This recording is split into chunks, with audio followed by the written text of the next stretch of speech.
y tenemos una descarga eléctrica en ambos hemisferios. Ahí es cuando justamente tenemos una convulsión que le llaman la famosa tónica clónica, que en pocas palabras es la que vemos en las películas, en las cuales se estira completamente y empieza como a patalear.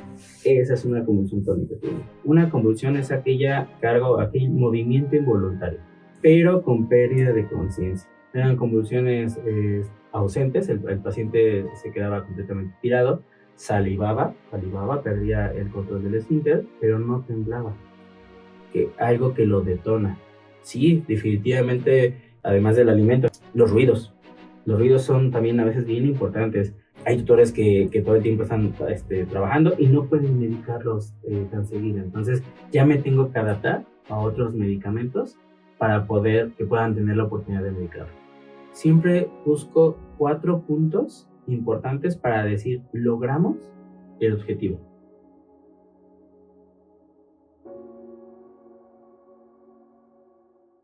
Esta es una producción de Estudio Cliart.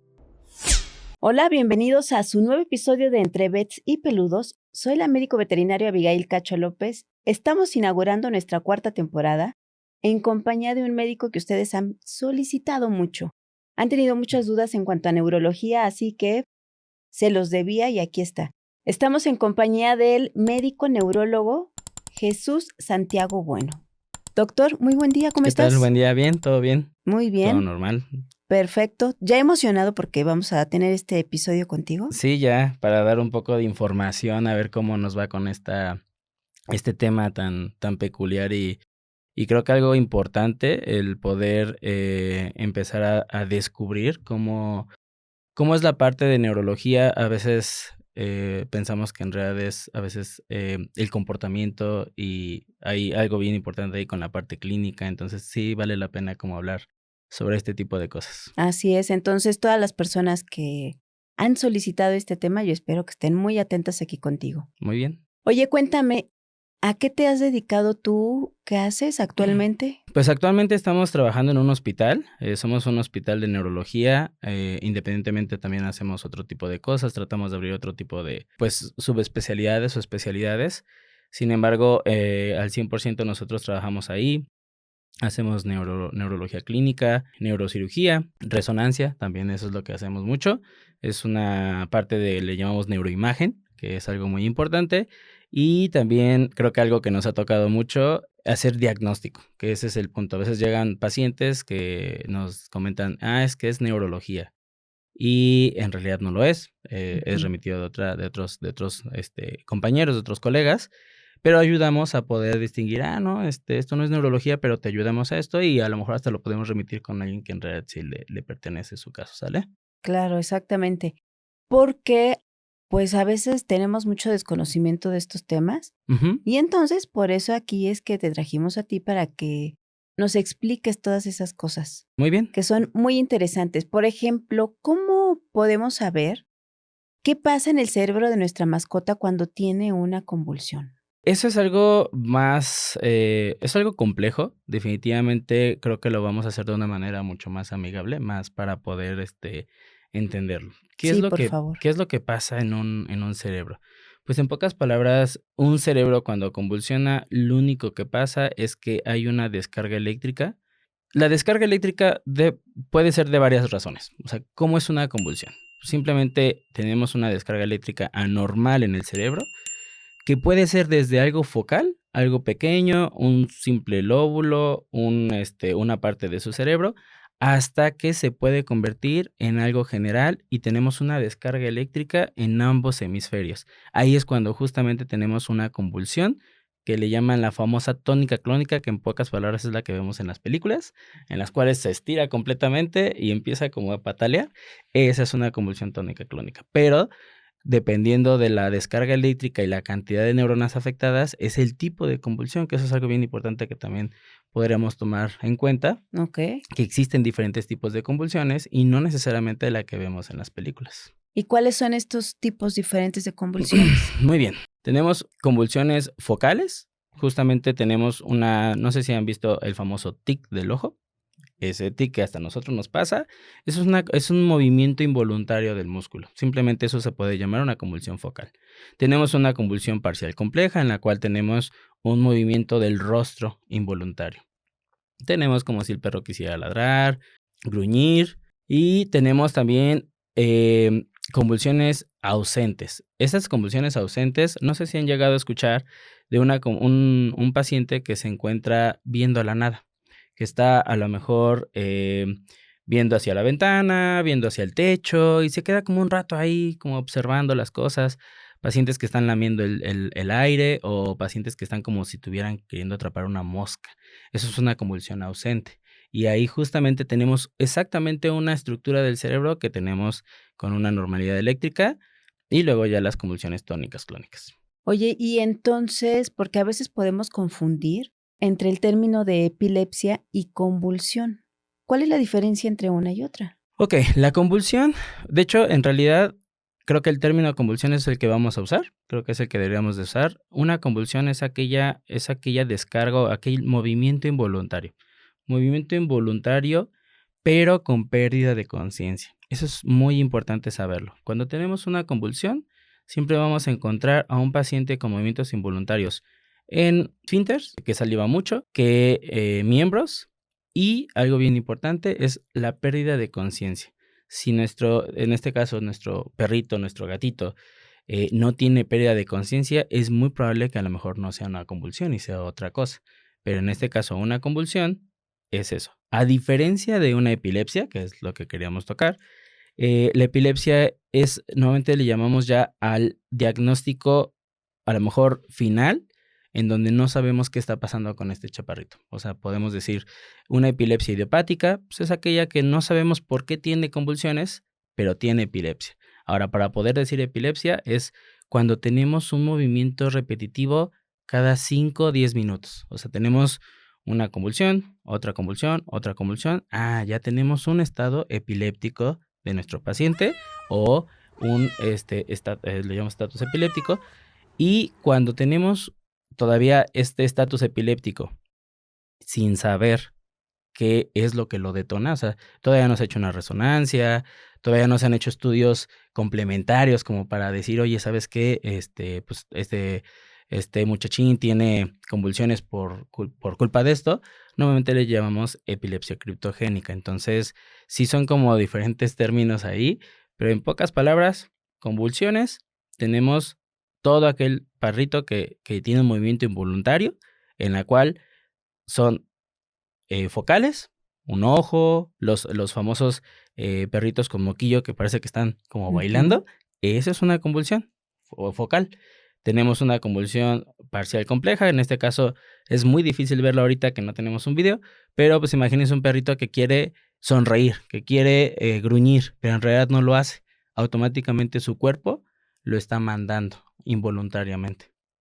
Y luego tenemos la convulsión ausente y la convulsión tónica clónica, que eso sí es lo que lo diferenciamos. Ok. ¿Y por qué es que suceden estas convulsiones con nuestra mascota? ¿Hay algo que lo detone? Sí. ¿O qué pasa? Sí, eso es muy importante. Siempre les digo a los tutores cuando vienen referidos por convulsiones. Nosotros como neurólogos tenemos un problema muy grande, al igual que creo que los dermatólogos, y no sé, a lo mejor me van a dejar o me van a enseñar en otras especialidades, pero siempre les digo, es como si tú fueras con el dermatólogo y le dices, tengo una alergia. Bueno, ¿y a qué tengo una alergia? Claro. A miles de cosas. Tengo una convulsión. Híjole, sí, pero ¿a qué? Miles de cosas. Se ha derivado que las convulsiones pueden ser infecciosas, pueden ser metabólicas. Metabólicas me refiero diabetes, falla renal, convulsiones por fallas hepáticas o trastornos hepáticos desde nacimientos. No sé si, eso es un poco difícil ahí. Tenemos a veces trastornos de nacimiento en los cuales hay una fusión entre una vena y una arteria en el hígado, que se le llaman puentes portosistémicos. No deja eliminar el amoníaco, y el amoníaco se almacena en cerebro, por así decirlo, lo intoxica y generan convulsiones, más cuando el paciente come. Entonces, ahí ya no es una convulsión de su cabecita, ahora el problema es del hígado. y el hígado está enfermando su cerebro. Entonces, eso es como que hay que investigar y ese es otro problema completamente distinto. Entonces, eso es a lo que le llamamos metabólico, que justamente de ahí viene su nombre. Luego tenemos hormonales, hipotiroidismo, hiperadrenocorticismo, eh, tenemos intoxicaciones, también eso hay que ver esa parte. Tenemos traumáticas, no dejemos pasar los perritos que los atropellan de la cabecita. Herencia, tenemos las que son hereditarias, genéticas. Y por último, pues como ahorita lo dije, congénitas, que tenemos también problemas de desarrollo en el cerebro. Oye, y entonces, si nos dijiste que cuando tienen convulsiones por alguna situación metabólica, a lo mejor en casa lo podemos confundir y decir que probablemente como comió X cosa, eso le detonó alguna convulsión a Así nuestra es. mascota. En realidad sí es por lo que comió, pero es lo que trae el alimento. O sea, Ya. hablamos. Eso ya es, así podemos decir metabólico, pero definitivamente, pues creo que eso es más como intoxicación, lo podríamos llamar, porque en realidad se Mm, intoxicó, por ejemplo, con una cebolla, se ujú, intoxicó con el chocolate o con las uvas. Entonces, ok. eso es más bien como intoxicación que metabólico. Metabólico, normalmente lo llamamos cuando un paciente me llega por ejemplo, en este caso los gatos. Los gatos son más propensos a eso. Que lleguen con un gatito de 13 años, que toma mucha agua, que orina mucho, que está muy flaco, ya tiene cara como de triste y presenta convulsiones. Ahí en realidad las convulsiones son derivadas por una falla renal. Los gatitos suelen tener esa falla renal bastante severa y se genera una encefalitis, que es un aumento de una inflamación de su cerebro, pero urémica, por un incremento de urea en sangre por culpa Ujú, de que el riñón no la puede desechar. claro. Ok, entonces también eso de que cebolla, ajo, uvas, chocolate a los perros no se les da, No. porque puede derivar en una convulsión de nuestra mascota. Ajá, dependiendo, la capacidad de almacenamiento del perrito, el tamaño, eso es algo bien importante, no es lo mismo que una barra de chocolate, 100% natural, porque ahorita recordemos que el chocolate de tienda Ujú, ya ni siquiera es chocolate. sí, Tengamos que un chihuahueño se haya comido un chocolate y que un gran danés se haya comido un chocolate, o sea, claro. es muy diferente el panorama. Ok, entonces depende de la cantidad también. Sí, también. Y nos decías entonces, porque es una duda muy frecuente también, si ese tipo de convulsiones se heredan. Ya nos dijiste que Sí, sí son, se transmiten de papá a hijo. sí, así es. Y entonces, por ejemplo, supongamos que un papá, un perrito o un gatito tiene convulsiones. La probabilidad de que el hijo lo tenga es alto, pero ¿siempre lo va a tener o Eh, puede que no? no, eso es algo bien importante, eh es bastante, casi siempre las que se heredan son por un problema genético, o sea, ya ahí viene en el ADN. Y eso nuevamente no es la famosa epilepsia idiopática. En real sí tiene diagnóstico. Nuevamente cuando hacemos una resonancia, por ejemplo, yo creo que te voy a contar un caso como para que sea mucho más, Ándale, perfecto, así nos gusta. más fácil de entender. A mí me Okey. llegó un perrito, un border collie, un pastor ovejero australiano, eh, con convulsiones. Eran convulsiones, ausentes, el paciente se quedaba completamente tirado, salivaba, perdía el control del esfínter, pero no temblaba. A los 4 meses, pues, nuevamente uno piensa en distemper canino. Entonces, a mí me llegó diagnosticado ya con distemper canino, llegó conmigo, buscando otro tipo de formas de ayudarle. Lo estuvimos viendo, vimos que no, pues, no tenía la signología de un distemper canino, como todos lo vemos. Sacamos estudios sanguíneos, todo normal, también se nos hizo raro, y pues realizamos una resonancia magnética para poder diagnosticar, poder ver qué estaba pasando con este chaparrito. Al hacer la resonancia magnética nos dimos cuenta que traía una neurodegeneración bastante severa. ¿Qué quiere decir? Que su cerebro parecía como si tuviera 15 años, en un cachorrito. Entonces, cuando vemos algo así y que ya sabemos que los tipos border collies, porque también como especialistas también tenemos nuestro cuadro de la cual nos dicen, bueno, si llega un boxer de 12 años con convulsiones, piensa en un tumor porque ellos son los más comunes. Si llega un border collie joven con convulsiones, piensa en una enfermedad genética ya, en una de ADN. Entonces, pues ya con ayuda de todo esto que Ujú. aprendimos durante la especialidad de la carrera, pues vimos el deterioro tan severo de la corteza cerebral que pensamos justamente en una enfermedad llamada lipofuscinosis, que es una enfermedad genética, una enfermedad heredable. Ahora, aquí algo bien importante. Esto es, tenemos a la mamá portadora y al papá portador, pero que manifiesta la enfermedad. Entonces, ahí es donde entra tu pregunta. ¿Tienen los hijos? Pues la mamá portadora va a presentar en un porcentaje solo a hijos portadores. El papá va a presentar un porcentaje hijos portadores que van a presentar la enfermedad y solo 1 o 2 se salvan. O sea, no todos Ya, van a presentar la enfermedad. Ya ok. este chaparrito se diagnosticó. Obviamente tuvimos que hacer una prueba de genética. ADN, ¿cómo tomas el ADN? Saliva. Ujú. Mandamos a un laboratorio en Monterrey para poder revisar estas pruebas y nos salió justamente a una lipofuscinosis neurogénica coroidea, que es una enfermedad, el nombre es raro, Ujú. pero es una enfermedad en la cual su cerebrito es incapaz de desechar, de eliminar los desechos. Entonces se quedan los Ok. desechos en su cerebro y es lo que genera que su cerebro se deteriore tan rápido.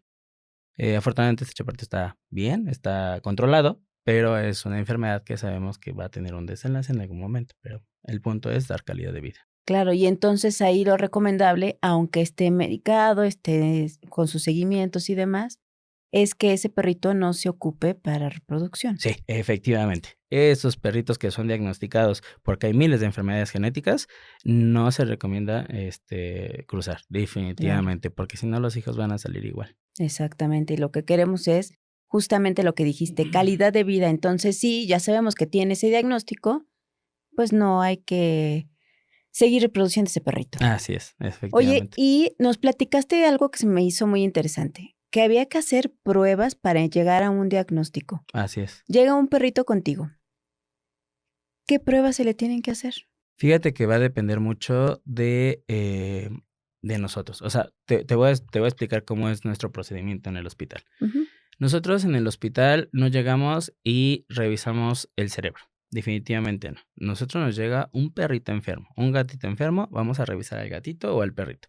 En este caso, yo no trabajo solo, tengo a mi equipo de trabajo. Siempre mis consultas son acompañadas de alguien más. ¿Por qué? Ok. Porque nosotros tenemos un problema muy grande como colegas en la cual la llevamos la mirada de túnel, que es cuando nos Ujú. enfocamos solamente en un problema como tal. O sea, llegó un perrito con convulsiones. Bueno, me voy a enfocar en las convulsiones. Tener más personas en el hospital sí definitivamente consume un recurso, podemos llamarlo de esa manera, pero nos ayuda a que no caigamos en esto y que a lo mejor 2 cabezas pensemos más que una. Cuando llega nuestro paciente, lo primero que voy a hacer es siéntese y platíqueme. Yo me siento y écheme todo, chisméeme todo lo que le pasó. ¿Te gusta el chisme? Pues, un poco, porque esto sí es importante. Sí. Nosotros como neurólogos, algo súper importante en nuestro diagnóstico es la historia clínica. Ujú. Es esencial. Si el tutor no me lo dice, lo voy a obligar a que me diga todo. Sí, porque pueden ir cosas muy importantes que a lo mejor no te diga. Y para Exactamente. ti son muy esenciales. Exactamente. Hay cosas muy esenciales desde el comportamiento, cuando hay dolor, ese tipo de cosas. Y ya después de que hayamos terminado nuestra historia clínica, ahora sí hacemos un examen general, Ujú. un examen físico general, normal, como todo médico lo revisa, lo hacemos. Y ahora sí ya, ahí entra mi parte de neurología. Apenas en esa parte entra lo que yo hago. Y dependiendo del paciente, que me diga, bueno, es un paciente grande, con convulsiones, con trastornos de movimiento, con que pega su cabeza a la pared, que camina como borrachito. Entonces ya Ujú. voy viendo más o menos por dónde va la situación. Después de eso ya, al principio nuevamente lo que hacíamos, digo, ahí, no, para ser honestos en esa parte, pues al principio es, bueno, vamos a hacer un examen neurológico de cabecita, vamos a hacer un examen neurológico de la columna, de los miembros, de los reflejos de los miembros. Ahorita ya entre más experiencias llevamos, pues más ya es, bueno, vamos a hacerlo de cabecita nada más, vamos a hacerlo de cuerpo, aunque nunca terminamos de aprender. Eso es algo bien importante. Yo, en lo personal, nunca he terminado de aprender y hay veces que sí hago los 2 porque todavía no identifico exactamente, oye, esto viene por aquí, esto viene por allá, y es mejor irnos a la segura y hacer todo junto. Y ya después de eso, ya después de que mi examen neurológico se haya hecho, ahora sí determinamos las pruebas. O sea, por ejemplo, si viene un perrito con convulsiones pues, y creemos que va por una intoxicación o una parte metabólica, bueno, pues ¿sabes qué? Vamos a hacer estos estudios sanguíneos, que casi siempre los hacemos de cajón, porque también independientemente de esto, en nuestro hospital el resonador se ocupa mucho. Entonces, tenemos que hacer pruebas prequirúrgicas porque lamentablemente hay que sedar a los pacientes en el resonador. Se tiene que quedar unos 30 minutos en un tubo y no se va a dejar, le voy a decir, oye, Sí, pues quédate, no. Entonces tenemos que sedarlo, pero para eso requerimos estudios previos para saber que va a valer la pena y que va a estar seguro nuestro pacientito dentro del estudio el tiempo que dure. Y ahora sí, ya de ahí, si es resonancia, si es tomografía, por ejemplo, en los puentes portosistémicos, ya no hago resonancia, ahí mejor me hago tomografía. Y ya que se diagnostique, ya ni siquiera lo hago yo, eso lo hace un cirujano de tejidos blandos. O sea, ahí cómo cambia la cosa, ¿no? Vino por claro. algo de neurología, Ujú. pero al terminar necesito ayuda de otro médico para que me ayude a solucionar el problema de mi paciente, que sí es neurología, pero viene acompañado de algo principal, que es el puente portosistémico. Entonces, luego vienen los pacientes con daños metabólicos o hormonales, entonces solo pruebas sanguíneas. Y al final, que es muy raro, pues las hereditarias que te comenté ahorita, que estábamos hablando, pues las pruebas de ADN son súper raras, en realidad hemos hecho Como una o más dos. Sí, específicas. ya son muy extrañas. Ya. Yo estos 5 años que llevo con el hospital he hecho solamente una prueba de ADN, o sea, son difíciles, aunque también es difícil llegar tan lejos. A veces el tutor se le complica o el paciente, que eso es algo bien importante. Ujú. Tenemos una cuenta regresiva con el paciente. O sea, el paciente es esencial que todo lo hagamos a lo mejor rápido, conforme a su marcha, pero sí lo tratemos de hacer consecuente, porque si no lo hacemos, y bueno, pues vamos a ver cómo le va en un mes, y luego vamos a ver cómo le va en un mes y medio. Eso siento que a veces nos llega a afectar un poco. Y ya cuando queremos hacer las cosas, es muy tarde. Sí, claro. Aquí se aplica de que el tiempo es oro. Sí, Es muy valioso el tiempo. mira, un colega en una charla, un colega en una plática nos dijo, el primer médico que atienda al paciente es el que marca el destino. Eso es algo bien importante.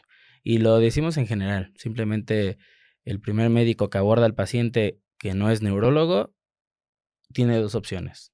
Aventarse el paquete, pero tiene que hacerlo de manera adecuada, o decir, esto no es mi área, lo vamos a remitir, que también es válido, eso es válido. Siempre normalmente tratamos mucho de justo eso que estás diciendo. Si es algo que desconozco, porque como médicos veterinarios, pues no, como personas no sabemos Ujú, todo, lo voy a remitir con un compañero especialista en este caso estamos ujú. hablando de neurología, con un neurólogo. Y entonces, como dices, él ya hará sus pruebas, hará su historia clínica, iniciando, y ya verá cuál es el camino para esa mascota.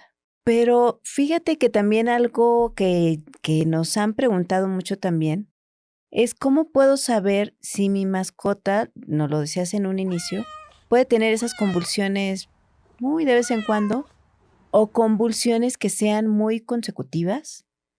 ¿Cómo podemos llegar, como yo como tutor, por ejemplo, a decir si es una emergencia lo que tiene mi perro o fue algo muy aislado que le dio? Eso es algo importante porque definitivamente saberlo no lo vamos a poder saber. O Ujú. sea, definitivamente no vamos a poder distinguir. Me llega un paciente.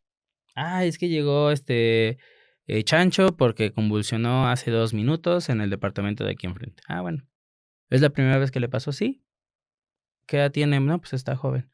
Bueno, vamos a verificar. No lo medicamos. Ahí, o sea, podemos poner medicamentos para tratar los signos de la convulsión o lo que generó, pero no es válido ya meter anticonvulsivos, Ujú. porque puede ser una convulsión aislada, como lo dice, creo que no te respondí la pregunta la otra vez, hace ratito, que algo que lo detona. Sí, definitivamente, además del alimento, que creo que por eso nos desviamos un poquito, los ruidos.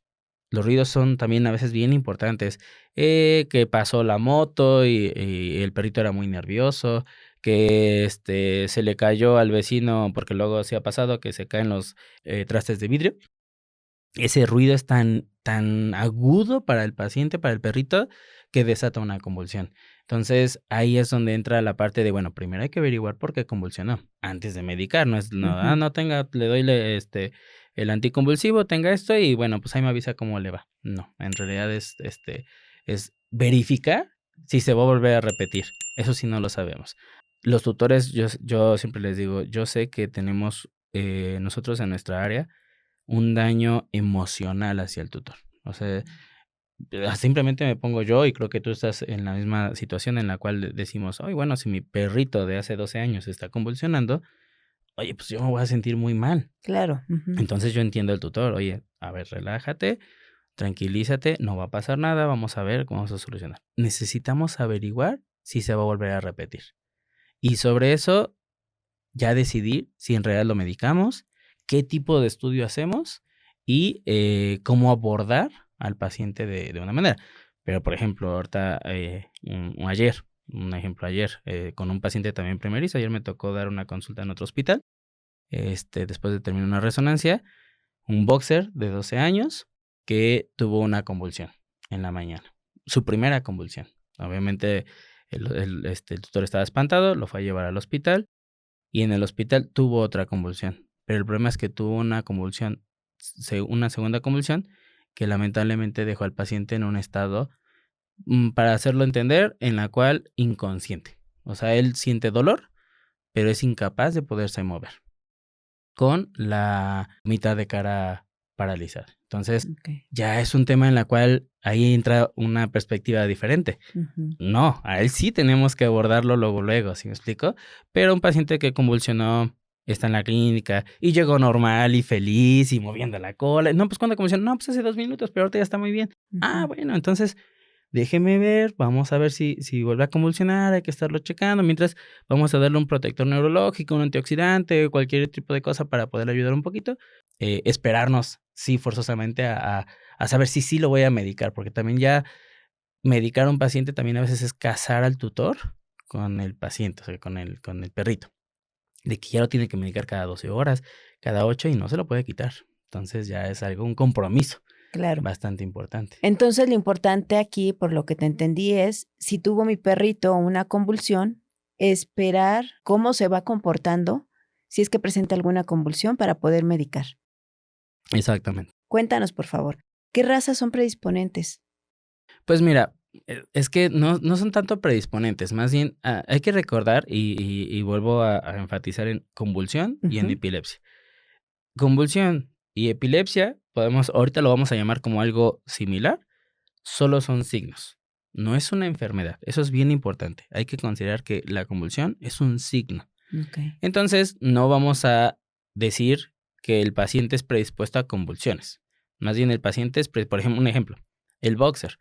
El boxer es un paciente que tiene mucha predisposición a tumores cerebrales. Y Ujú. un tumor cerebral te va a causar una convulsión. Claro, como consecuencia. Exactamente. Ahora, los border collie, ya lo estamos hablando ahorita, son predispuestos a enfermedades genéticas, al igual que el husky y el blanco suizo. Entonces, ahí mi chamba va a ser encontrar, ya por medio de resonancia magnética, ver el patrón. Algo bien importante aquí, también Ujú. las enfermedades hereditarias tienen como su lugar específico en el cerebro. Por ejemplo, la lipofuscinosis es en la corteza. Las enfermedades mitocondriales están en los núcleos basales, que quiere decir en medio de su cerebro, para no hacerlo Ajá. tan complejo. En medio de su cerebro. Entonces, pero ya la corteza está perfecta. Entonces ya digo, bueno, tiene esto, creo que va por ahí, vamos a hacer una prueba mitocondrial genética para averiguar. Pero todos los perritos que te conté tuvieron convulsiones. Entonces, convulsión no es una enfermedad, es un signo. Y luego viene, por ejemplo, el pobrecito del pug, que ya Que sabemos que todo tiene. tiene una enfermedad autoinmune que necrosa su cerebro, o sea, lo gangrena, por así decirlo, lo va matando, pero se va haciendo, pues como un pie diabético, igualito que un pie diabético, ya sabemos cómo es un pie diabético, el cerebro también se va haciendo igual. Es una enfermedad en la cual le llevamos una encefalitis necrotizante. Entonces, se diagnostica ahí con una resonancia, con toma de líquido cefalorraquídeo y se trata para controlar. Pero tuvo convulsiones. Entonces, al Ok. final de cuentas, los pacientes de raza son predispuestos a enfermedades que causan convulsiones. Ok.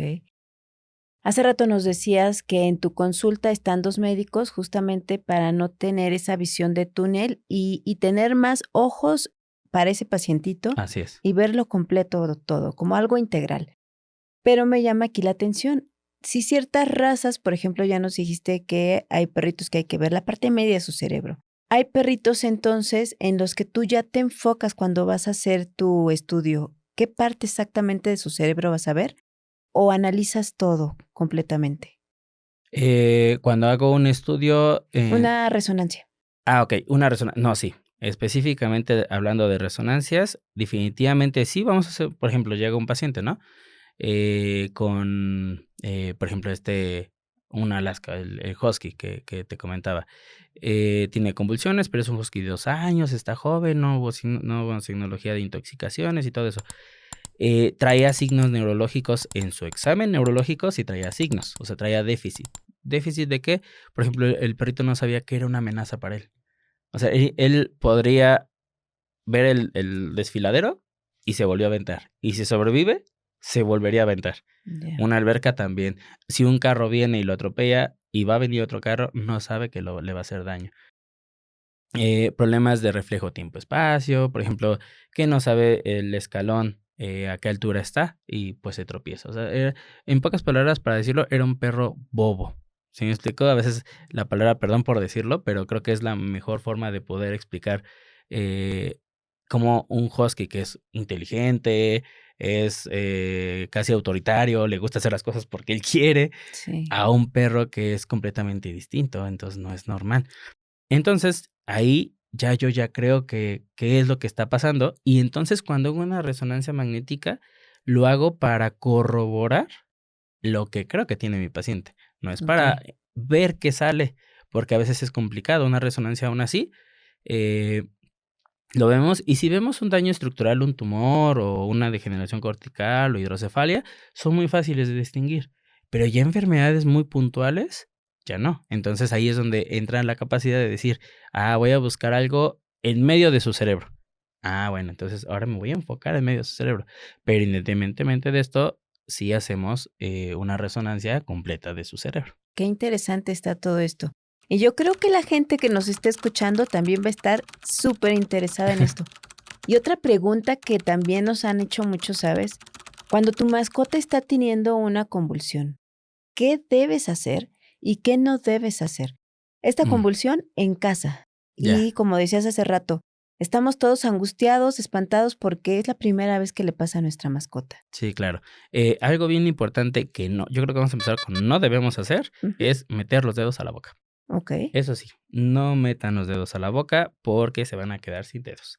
Tampoco metan metales. En realidad, el perrito, si va a tener una convulsión, automáticamente, casi siempre, mete la lengua. No se lo va a morder. Pero si ustedes le ponen una cuchara, algo de metal, posiblemente le rompan los dientes. Entonces, no es importante eso. Y si ustedes se meten los dedos, se van a quedar sin dedos. Entonces, Ujú. eso es lo que no deben de hacer. Y dos, es un episodio que la mayoría de las veces no compromete la vida del paciente. Entonces, no hagan RCP, no estén dando masaje en el tórax, las personas que lo saben hacer, no lo hagan, déjenlo tranquilo, va a pasar y no pasa nada. A comparación de un estatus epiléptico en la Ujú. cual dura más de 30, 60 minutos, perdón, segundos, y sigue, y sigue, ahí definitivamente agarren al pacientito y vayan al hospital, a cualquier Okey. clínica que esté cerquita para poder sacarlo de ese estatus. Ahora, ¿qué sí debemos hacer? Hay veces que podemos hablarle, acariciar del cuello para abajo, tranquilizarlo, poner una almohada en la En su cabeza, cabeza. porque luego nos toca que a veces es en el piso y el pacientito se va golpeando. Entonces, proteger que no hayan traumas externos Ujú. por culpa de la convulsión. Y pues lamentablemente va a orinar, va a defecar y va a salivar. Entonces va a terminar algo sucio. No se enojen, es algo normal del episodio que va a pasar, no es porque él lo quiera hacer. Entonces hay que tener un poquito de paciencia con esa parte. Okey. Entonces, nada más para reafirmar, si fue un episodio, tranquilo, Ujú. lo llevó al médico, programado. Exactamente. Pero si es una tras otra, urgencia. Se Córrele va al corriendo al hospital. hospital. Perfecto. Exactamente. Oye, y en ese tipo, por ejemplo, de convulsiones, ¿en casa se puede prevenir? Dijiste que hasta ruidos fuertes pueden detonarlos o cosas que comen.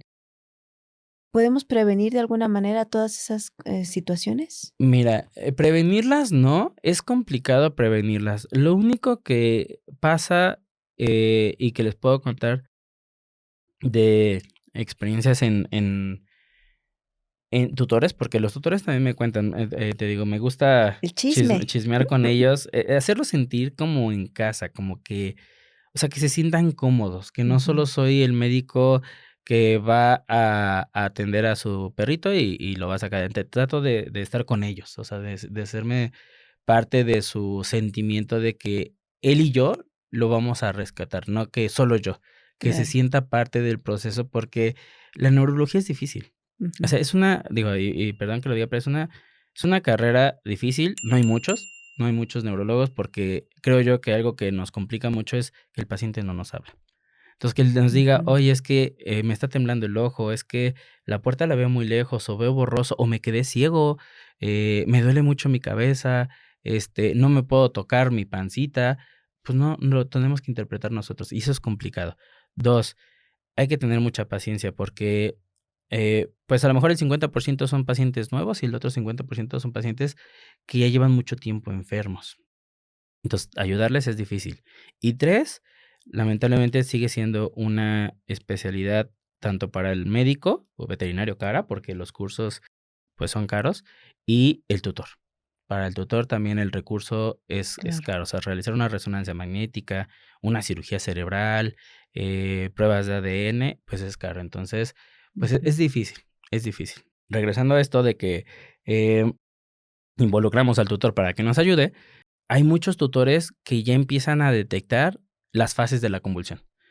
La convulsión tiene fases y la primera, que le llamamos el pre-ictus o el aura, que es como la primera fase de una convulsión, esa muchos tutores ya la identifican. Ya dicen, es que mi perrito ya sé que va a convulsionar porque de repente estaba acostado y se para y empieza a caminar hacia la puerta o camina hacia mí tratando de pedirme ayuda. Y después viene ya el ictus, que es la parte en la cual es el movimiento involuntario brusco del paciente. Muchos de estos, cuando llegan a esta fase de aura, yo les comento que sí pueden prevenirlo. O sea, si tienen comida, si tienen algo, la correa cerca, y si el paciente se emociona mucho con la correa, trátenlo de sacar de esa fase del aura. Y si Okey. logran sacarlo, sí se puede hacer, pero es complicado identificarlo al principio. Ujú. Ya cuando es así, a veces también no tienes nada a la mano, entonces es difícil. Pero así como que digas prevenir una convulsión es muy complicado a menos que ya esté medicado. Y ahorita que nos estás diciendo de ¿las medicaciones son de por vida? Sí, las medicaciones, lamentablemente ya son de por vida. Hay medicamentos nobles, yo trato de usar siempre medicamentos nobles, podemos decir que los que hacen menos daño. Okey. Lamentablemente, algunos medicamentos que hacen menos daño se tienen que medicar más seguido. Entonces, ahí es donde viene, nosotros nos tenemos que adaptar. La mayoría, pues, es de preferencia use esto, porque le va a ir bien al chaparrín, al chiquitín, y le vamos a dar calidad de vida y también tiempo de vida, porque algo bien importante es, primero, la calidad. O sea, no importa el tiempo que viva, pero que lo viva bien. Y si Claro. podemos alargar, pues mucho mejor. Entonces, pero hay tutores que trabajan, digo, pues nosotros estamos aquí ahorita, Sí. entonces hay tutores que todo el tiempo están, trabajando y no pueden medicarlos tan seguido. Entonces ya me tengo que adaptar a otros medicamentos para poder que puedan tener la oportunidad de medicarlo. ¿Y por qué me adapto? Porque si por alguna razón al tutor que trabaja, yo le digo, bueno, tiene que medicarlo cada 8 horas o cada 6 horas, no sé cómo le vaya a hacer, y lo deja de hacer, tenemos el problema de que el pacientito, el chiquitín, caiga otra vez en convulsiones y Ujú. otra vez Claro. a sacarlo y ahí viene lo mismo. Entonces, tratamos de ayudarnos entre los 2. Dependiendo entonces del estilo de vida del tutor o del tiempo que él Exacto, disponga, es las medicaciones que vas a hacer, las recomendaciones que vas a hacer entonces. Sí, lamentablemente así es. Cuando hay un paciente que sí definitivamente es obligado que tenga ese medicamento, no me queda de otra.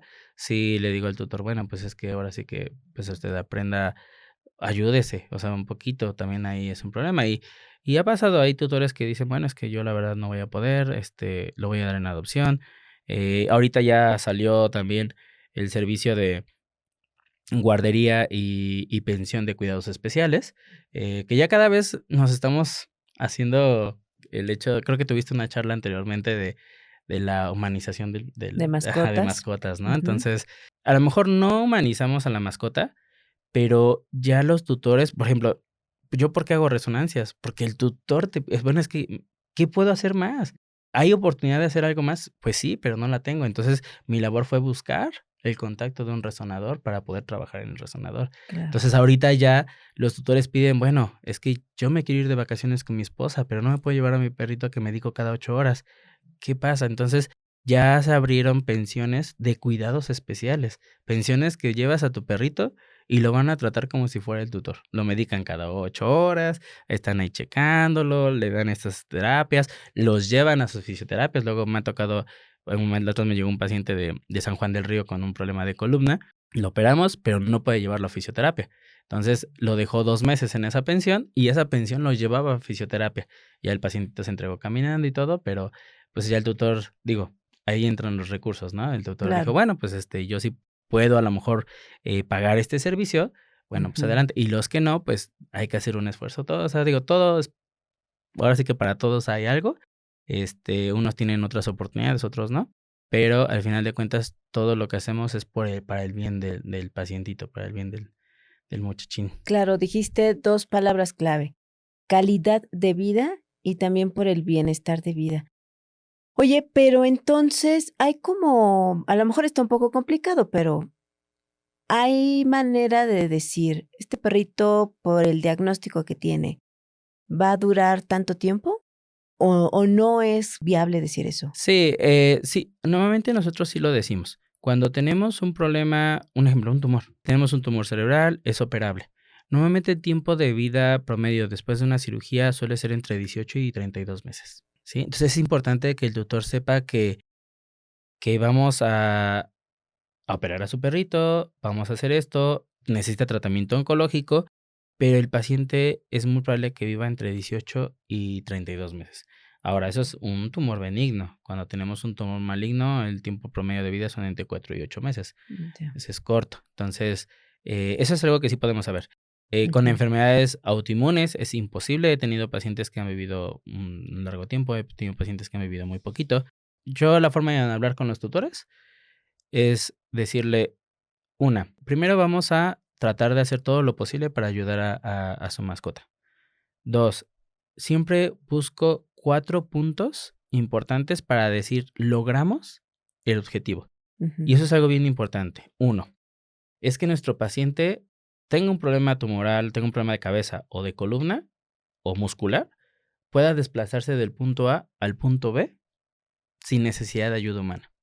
Eso Okey. es bien importante. No importa si camina como Bambi recién nacido, si camina, Ujú. pero que el punto es que él logre caminar, que él pueda sentir que se puede desplazar al punto A al punto B sin lastimarse y sin ayuda del tutor, porque el tutor no va a estar ahí todo el tiempo.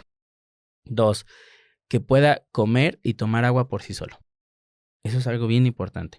3, que se haga pipí y popó sin ensuciarse. Eso es algo bien importante, porque es algo digno. Creo que un Ujú. paciente que todo el Claro. tiempo está mojado o se está haciendo popó, no estamos logrando nuestro objetivo como neurólogo de poderle ayudar. Y la cuarta, que es algo que normalmente lo manejo más en los pacientes seniles, en los pacientes viejitos, es que tengamos la vibra de, no sé, Max o Henry, que Max sea Max, siga siendo Max. Me ha tocado pacientes que ya son muy viejitos, que ya tienen la famosa demencia senil, que no podremos llamarlo de esa manera, y podremos decir que el pacientito es como un perro zombie. Ya nada más está ahí caminando, choca en la pared y luego choca acá y luego viene para acá. Creo yo eso ya no, a veces ya no es no es digno de él, porque Claro, ya ya no es el perro que es vimos hace años. exactamente. Entonces, nosotros nunca vamos a decir es el momento, pero le ayudamos al tutor a decidir cuándo es el momento con calidad de vida. Así es. Entonces, eso es bien importante. Y nosotros en neurología es importante, ¿por qué? Porque sí me ha tocado tutores, hasta médicos, compañeros, colegas que me han buscado porque me dicen, "Doc, dime si ya es el momento, porque mi paciente está así". Y son los famosos perros zombies. Entonces, creo yo, si yo conocí a Max al año de edad y era un perro muy feliz, contento, y lo conocí a los 12 años y era un perro feliz, contento, pero con dificultad para caminar porque ya es un perrito viejito, y lo conozco a los 18 años cuando ya solo viene y se postra en la mesa y se queda todo el tiempo ido, ya no es Max. Claro. Entonces, ya ahí es donde entra también esa parte de cuándo es el momento, de acuerdo a la enfermedad neurológica, y ahí ya no queda el tiempo de decir cuánto me va a durar, o sea, como lo que tú me decías, sino más bien creo que ya hay que decir que ya es el momento de decir ya. Así es. Hace unos días salió justamente el episodio de eutanasia humanitaria y tocábamos ese punto de, aunque es difícil como tutores decidir, ya llegó el momento, por la calidad de vida de nuestra mascota, es que lo tenemos que hacer también, para que ya no siga sufriendo, para Así darle es. ese bienestar que él también merece y finalmente pues esa muerte digna. Sí, exactamente, sí, yo normalmente lo que hago con los tutores, hablando de ese tema, es, primero, calidad de vida, es lograr esos 4 puntos. Okey, tengo un paciente, por ejemplo, el de ayer, es un paciente que posiblemente a lo mejor hasta se hernió cerebralmente, o sea, hubo un incremento de presión muy fea dentro de su cráneo, y una estructura de su cerebro se fue por un lado que no debería de haberse ido, entonces, posiblemente, a lo mejor se quedó en ese estatus. Yo al tutor le digo: "Vamos a luchar para sacarlo adelante, a lo mejor 12 horas, dime 12 horas", porque también no es bueno que digan: "Ah, le doy el diagnóstico, no, duérmelo". No, espérate, déjame intentarlo, porque no hemos Claro. hecho nada. Ya que se intentó y el paciente sigue igual, entonces ahí es donde yo hablo con ellos y les digo: "A veces la eutanasia no es algo egoísta, no es crueldad, es un acto de amor". Ujú. Y, regresarles un poquito de lo que ellos les dio, que es felicidad, es cariño, pues, al final de cuentas, un perrito, a veces digo yo, por ejemplo, que vivo solo, pues, mis perritos son, Sí, pues, son parte de mí, son mis distractores. Es darles una muerte digna y ujú, sin dolor. así Entonces, es. es lo que digo en el episodio, me imagino que se extendió todo porque no lo he visto, vi que estabas hablando de eso, pero no lo he visto. Pero ahí yo creo que van a encontrar ahora sí que si les interesa este tema, váyanse a ese episodio porque les va a interesar todo lo que es. Es muy importante hablar de esto Sí, a veces. sí, es muy interesante también ese tema. Fíjate que algo que sí me ha pasado mucho, y es algo en el hospital, es que a veces diagnostico al paciente y resulta que el tutor lo tiene. Eso es algo Oh, okey, bien sí. raro, No, bien no, raro. no. A mí me llama mucho la atención eso. Está extraño. Yo, por ejemplo, cuando inicié mi carrera me decían: "No, pues es que yo también lo tuve", o escuchaba eso, ¿no? "Ah, Sí. eso no existe, ¿cómo crees?". De verdad, ahora que estoy en el hospital aquí en SANU y diagnosticamos, pues, doy entre cuatro consultas en promedio al día de neurología. Ujú, Y vemos que diagnostico al tutor, no, pues es que el paciente posiblemente tenga, convulsiones por un hipotiroidismo primario, bla, bla, bla. Ay, doctor, es que yo también tengo hipotiroidismo. No, pues el paciente tiene una hernia discal, por eso. Ay, ¿qué cree que yo también tengo una hernia discal? Una vez diagnostiqué a un paciente, por ejemplo, la paciente que te decía de creo que tenía un problema, neuromuscular, algo así. Resulta que la tutora tenía fibromialgia, es una enfermedad también ahí de los nervios que causan dolor. Ya es algo muy, muy, muy raro. Ahora, para no, para poder como más énfasis en eso, te voy a contar algo chistoso que me pasó. Teníamos, una tutora y amiga, tenía una chihuahuita, empezó con convulsiones. Fue en la temporada del COVID. Fue, de hecho, estábamos justamente en la fase crucial de esto. Y se empezó a enfermar, y se empezó a enfermar. La empezamos a tratar y como que nos iba muy bien y todo. Yo no sabía, del caso de su esposo. Entonces, después de un rato, volvió a enfermar, pero volvió a enfermar y lamentablemente pues no pudimos salvar al paciente y falleció. Cuando estuve platicando con ella, porque normalmente pues yo siempre digo, bueno, pero platícame qué pasó, usaron, ves que en el COVID pues usaban muchísimo la limpieza y que el aerosol, que el desinfectante y todo eso, pues yo decía, bueno, pues que por ahí está pasando, hay un Ajá. chihuahueño. Pues bueno, resulta que el tutor, el esposo se contagió de COVID al grado de que ya se había desahuciado. La perrita era una cruza de piraña con cocodrilo. Era malísima para dejar revisar, no le gustaba el contacto humano, o sea, era mal, mal, mal. Ujú. Resulta que hizo desde que ellos cuando adoptaron a la perrita, él y el esposo como que se odiaban porque pues justamente no se podía congeniar. A largo tiempo tuvieron un vínculo muy cercano, o sea, La se perrita amaban. y el Y señor. el señor, se amaban como no tenías una idea. Y entonces pasa esto y cuando la perrita fallece, el tutor empezó a ir para arriba, para arriba, para arriba y se salvó. Sí. Yo no sé, el universo es una cosa muy rara. Yo no sé si esto es real o no, pero también existe, no sé si has escuchado la famosa comunicación interespecie, que creo Ujú. que sí la has escuchado. Entonces, la tutora lo llegó a hacer y me dijo que ese fue un acto que hizo la perrita. O sea, que la perrita le dijo que eso lo hizo para poder salvar a su tutor. Ya no sé si esto sea verdad. Ahí sí, digo, no me quiero meter en algo que no me corresponde.